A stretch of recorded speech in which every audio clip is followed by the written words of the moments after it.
Hola a todos y todas, yo soy Tamara Con, soy historiadora del arte, especialista en arte judío y hoy les voy a hablar sobre Shoah, arte y supervivencia. Las obras de arte nos pueden servir como disparadores de muchos temas al hablar de la Shoah. Lejos de lo que uno pudiera imaginarse, la producción artística no cesó durante el Holocausto, sino que pintores, escultores, fotógrafos, diseñadores, de todas las áreas, continuaron realizando sus obras y produciendo incluso en situaciones extremas. Los motivos por los que lo realizaron fueron diversos. Resistencia, denuncia, documentación y hasta la necesidad de expresar su mundo interno, su experiencia. En la mayoría de los casos lo hicieron en forma clandestina y esto puso en riesgo su vida, pero paradójicamente, en muchos casos también la creación artística, su habilidad artística y su formación en la preguerra como artistas es lo que los ayudó a sobrevivir. Hoy contamos con muchas obras de la época de la Shoah, pero también contamos con muchas obras realizadas por sobrevivientes en la posguerra, abordando y contando sus experiencias en el pasado, en la Shoah, contando su historia y cómo vivieron esos momentos o cómo los recuerdan. Vamos a ver la historia de 4 artistas diferentes, con distintos abordajes, para entender un poco cómo se puede ver en la obra de sobrevivientes la experiencia que tuvieron durante el Shoah. Leo Haas nació en la ciudad de Opava en 1901. Estudió en las academias de arte de Karlsruhe y Berlín en 1919 y 1922. Entre 1925 y 1938 trabajó como ilustrador, diseñador editorial y pintor en Opava y Viena. Al igual que otros artistas, fue perseguido por los nazis por su origen judío. En 1939 fue arrestado por ayudar a comunistas alemanes a cruzar la frontera clandestinamente y fue llevado al campo de trabajo de Nisko. Allí realizó algunos retratos clandestinos de oficiales del campo que luego servirían como testimonio. Registró los detalles de su rostro, sus expresiones, con un poco de su impronta caricaturesca que tenía Leo Haas, porque era el tipo de arte que realizaba en la preguerra, pero también para registrar los detalles de cada uno. En septiembre de 1942 fue deportado a Terezín, donde lo asignaron al departamento técnico y fue obligado a ilustrar material de propaganda para los alemanes, reproducir obras maestras para oficiales nazis, desarrollar mapas, planos y hasta diseñar los billetes que se utilizaban internamente en el gueto. Aquí podemos ver el taller de trabajo en el gueto. Junto con Bedřich Frita, Otto Ungar y Ferdinand Bloch representaron clandestinamente las atrocidades y las terribles condiciones de vida en el gueto. Y acá podemos ver otra de las obras que muestra el taller técnico del gueto de Terezín. Fueron descubiertos con su arte clandestino, representando las escenas de la vida cotidiana del gueto, y fueron arrestados. En octubre de 1944, Leo Haas fue deportado a Auschwitz y después a Sachsenhausen. Acá podemos ver algunas de las escenas de la vida en el gueto que realizó Leo Haas. En los campos fue asignado, sobre todo en Sachsenhausen, fue asignado a un taller de falsificación de moneda como parte de un plan para colapsar las economías aliadas. Nuevamente fue deportado con otros artistas falsificadores a Mauthausen y finalmente a Ebense, donde fue liberado tras la rendición de Alemania. Su habilidad artística y el trabajo forzado en los talleres de falsificación le salvaron la vida. Después de la guerra, Leo Haas regresó a Terezín, rescató unas 400 de las obras que había escondido, volvió a realizar caricaturas, pero además transformó sus experiencias en ciclos de litografías monumentales. En 1955 vivió en Berlín Oriental, donde trabajó como artista para periódicos locales y realizó obras con caricaturas políticas. Esta ya es la obra de posguerra de Leo Haas. Aproximadamente 500 de sus dibujos fueron utilizados Como prueba, en la corte, a pesar de su intención documental, él realiza los dibujos con una composición artística, como por ejemplo en esta obra, donde vemos los árboles negros y desnudos que crean una especie de enrejado a lo largo del camino, como mensajeros de la muerte aparecen las aves rapaces en el cielo que rodean este largo y solitario tren de personas que se mueven en un paisaje frío y desolado. Junto a la puerta del gueto, en la parte inferior izquierda, podemos ver una imagen de la letra B, la B corta, que era el símbolo de la resistencia de los artistas del gueto de Terezín.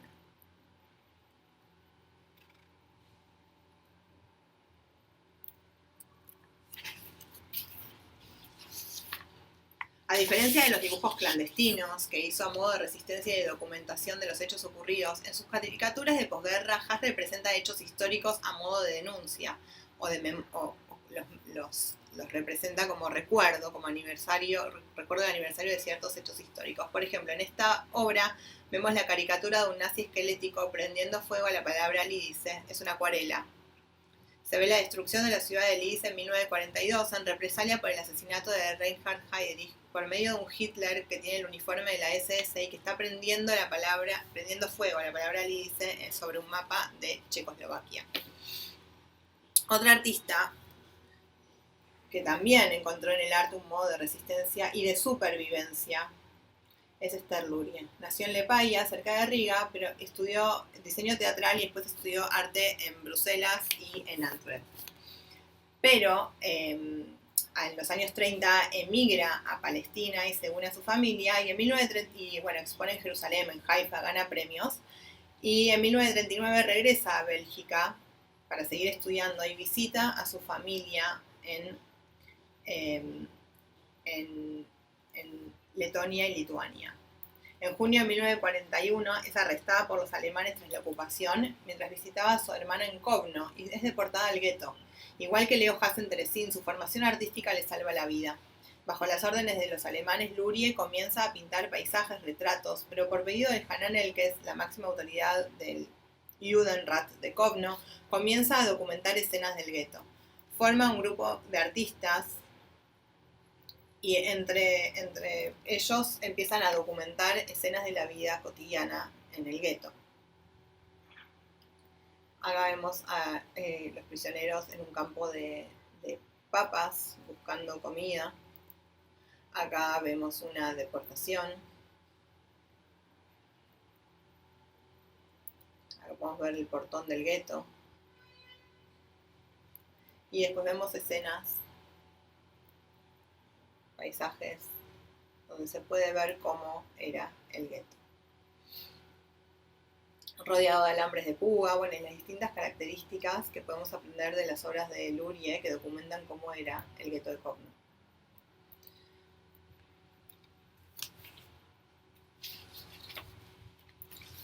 En 1941 realiza también este retrato con 2 estrellas amarillas.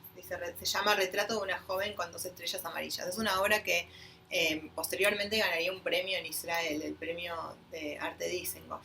Vemos el registro de Lurie, de lo que sucede en el gueto, de cómo deben ser identificados los habitantes del mismo. Las estrellas están representadas como vacías, como agujeros, como si estuviesen, como en vez de estar cosidas, es como una bala que atraviesa el cuerpo. Este tipo de dibujos que aparecen en los guetos buscan la documentación, pero también una forma de registrar lo que ocurre por medio de las expresiones en esta obra. La artista toma el rol de historiadora, como un fotógrafo, como un cronista que busca dejar testimonio de lo que sucede día a día, pero también de las sensaciones, de los sentimientos, de las experiencias en general. Esther Lurie sobrevive cuando el gueto es liquidado, el gueto de Kovno es liquidado en 1944, ella es deportada a el campo de concentración de Stutthof en Alemania y después al campo de Leibnitz, donde realiza trabajos forzados. Luego de la liberación es llevada a Italia y después de ahí regresa a Israel, donde continúa su carrera como artista. Muchas de sus obras son utilizadas en los juicios como testimonio. y reproduce sus obras a partir de fotografías de los dibujos originales. Los dibujos se salvan porque los esconden en jarrones de cerámica en el gueto y ella vuelve a buscarlos después de la guerra.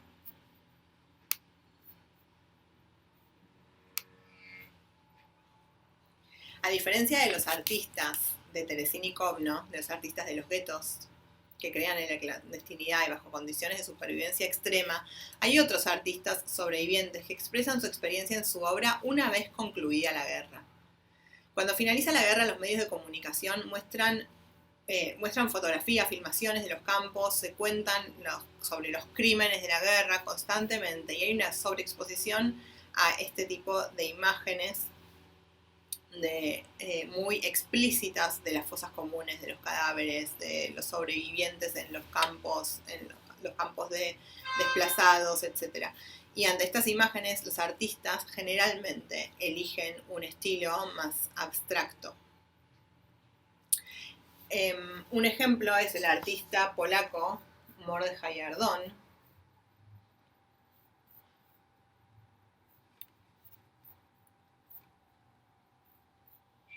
que nace en 1896 en Polonia. Se forma en Alemania, en la Bauhaus con Kandinsky y Paul Klee, pero debe abandonar Alemania por la persecución, por el ascenso de los nazis y la persecución de los judíos. Y su experiencia durante la Shoah es la de un artista perseguido en Alemania, exiliado, refugiado en la tierra de Israel. Sobrevive gracias a su emigración a Palestina del mandato británico, pero esto dista mucho de la historia de los sobrevivientes de los campos. Por lo tanto, difiere la expresión de su experiencia en su obra. En los primeros años que coinciden con la guerra y los años tras la liberación, Ardon encuentra un refugio en el arte y se centra en el futuro, hace paisajes de Jerusalén, no hace referencias directas a las persecuciones y al odio, pero a su experiencia como judío, como alemán, etc. Pero en 1947, mientras en el mundo occidental se impone un arte abstracto, Ardon comienza a enfrentar su pasado en su obra. Realiza esta obra, que se llama Sarah, que está basada en el relato bíblico, pero la madre de Yitzhak eleva su cabeza, como primero que es la madre y no el padre, el que está junto al cuerpo sacrificado, y eleva su cabeza como símbolo de llamado a Dios. El cuerpo pálido de Isaac yace muerto sobre el altar. Un pequeño Abraham se sienta al lado de luto sin poder hacer nada, y junto a él una escalera, símbolo de la conexión, y en este caso desconexión del mundo divino, está caída.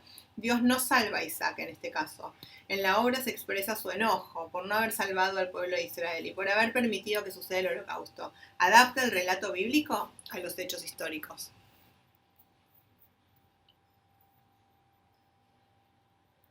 En este tríptico, Mordechai Ardon hace referencia a la Shoah en tres instancias diferentes. El primer panel, el de la izquierda, se llama Caballero, el segundo se llama Kristallnacht y el tercero se llama Barraca o Casa número 5.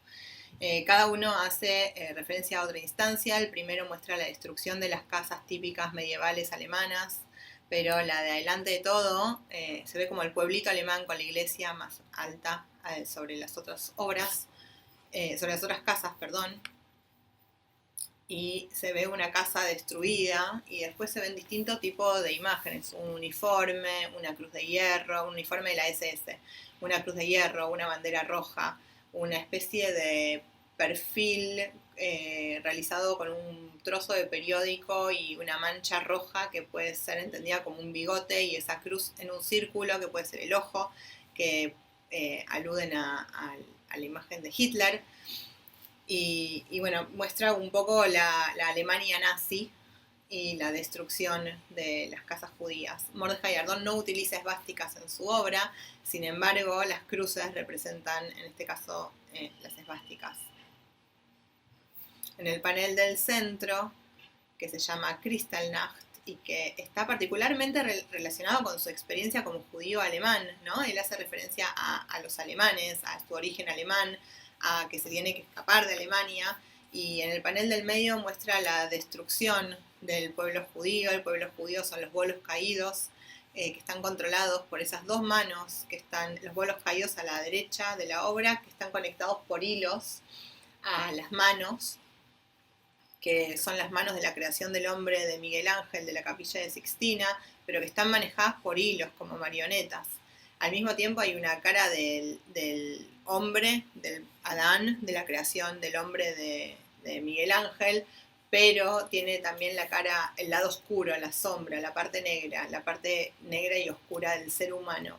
Y hay una especie de tarjetas con distintas imágenes que se repiten, el bigote de Hitler, la boca negra con los dientes, que representa el discurso de Hitler, el Hitler hablando, y una suerte de símbolos que representan, bueno, las esvásticas, que ya, como ya les dije, las cruces. Y abajo de todo hay una escalera que no conecta al cielo y a la tierra. Muestra de nuevo esa desconexión. También hay un trozo de manuscrito que parece una Torá, pero en realidad es un fragmento de un salmo que habla del destino del pueblo judío. Y el último panel, que se llama Casa número 5, se refiere al exterminio, a la destrucción, es una barraca de un campo el nombre, barraca número 5, hay unas velas apagadas como símbolo del fuego que representa el alma judía que ya se extinguió, y en la parte inferior de la obra se ve una especie de horno con unas llamas rojas, y esas llamas rojas son 6, y representan los 6 millones de judíos asesinados durante la Shoah.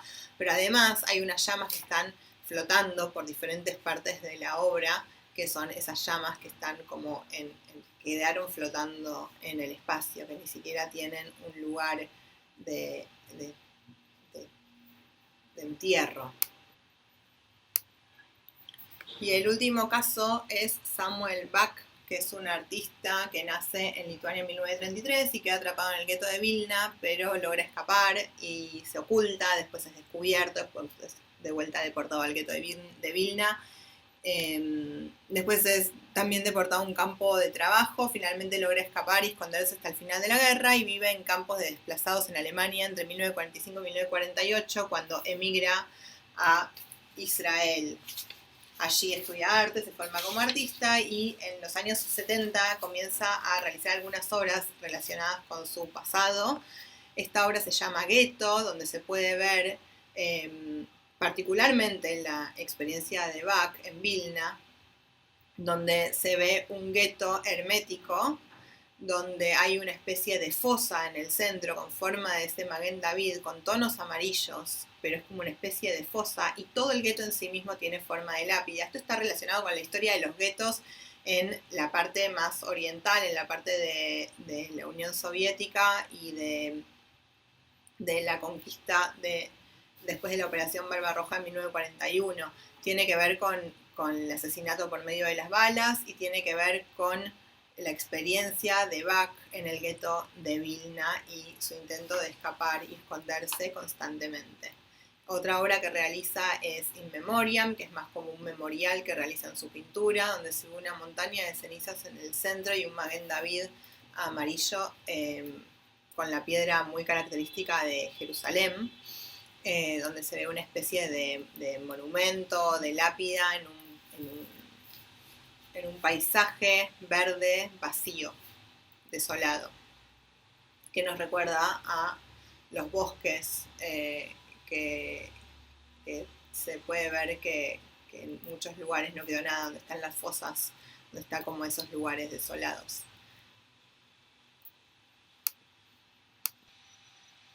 Samuel Bach vuelve a visitar Vilna en el 2001, después de 56 años de no haber visitado, y empieza a realizar toda una serie en la que intenta devolverle los colores vivos y su infancia y sacar esos recuerdos digamos, cambia el tono de expresión en su obra y trata de recordar su infancia previa a la Shoah. Y también visita el bosque donde fueron asesinados su padre, sus abuelos y sus abuelas, y realiza obras en las que hace esos memoriales que están en su pintura, pero son memoriales imaginativos donde le coloca lápidas y le agrega otros elementos que no están en los bosques, en los sitios de originales que existen como hoy, que quedan como monumento, como recuerdo. Él le agrega las lápidas, le agrega los árboles desarraigados y distintos elementos de recordación. A diferencia de Leo Hassister Lurie, Mordechai Ardon y Samuel Bach utilizan un lenguaje simbólico, no relatan su experiencia por medio de un relato narrativo y explícito de los hechos, sino que buscan distintas maneras para abordar su experiencia personal y desde su arte como sobrevivientes. En todos los casos que vimos, el arte le permite a los artistas encontrar un futuro. En muchos casos es la supervivencia, la documentación, la supervivencia en sí misma para salvarse la vida. Y en otros casos, como los últimos dos que vimos, se trata del arte que les permite a los artistas seguir sobreviviendo, enfrentando su pasado y sus experiencias. Muchas gracias.